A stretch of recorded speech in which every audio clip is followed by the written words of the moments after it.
আছে। আচ্ছা রাত 10টায় তুমি ঘুমোবে, মাঝখানে একবার উঠবে, শুধু একবার, আবার একটু দুধ খেয়ে নিয়ে আবার শুয়ে পড়বে।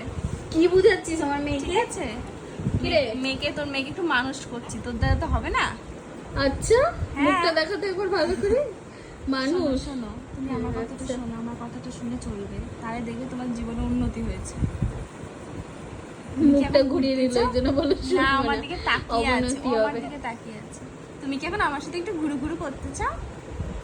চলো আমরা একটু ঘুরে আসি। না ওই জন্য তাকিয়ে আছে, তুই কি বুঝলি নাকি? না, ওকে আমি এটাই বোঝাচ্ছি, রাত 10টায় ঘুমাবে, মাঝখানে একবার উঠবে, রাত্রে একদম ডিস্টার্ব করবে না, নো ডিস্টার্ব, তাই তো? ভদ্র মেয়ের মতন ঘুমিয়ে পড়বে, তাই না? পরে তাহলে তুমি মাকে বলতে পারবে, মা আমি তোমাকে একটুও জ্বালাইনি, আমি তো আচ্ছা। গুড গার্ল ছিলাম। আমার কুচু বাবাটা, কুচুটা ওদের তাকিয়েই আছে। ও তোকে চেনার চেষ্টা তুমি কি করছে। বুঝতে পেরেছো আমার কথাগুলো? কি ও হয়েছে তোকে পেটে? চেনার চেষ্টা করছে। কথাগুলো কি বুঝতে পেরেছো? হ্যাঁ হাসছে না? হ্যাঁ, আবার না জিব্বার বুঝতে করে, পারিনি। আবার জিব্বার করে।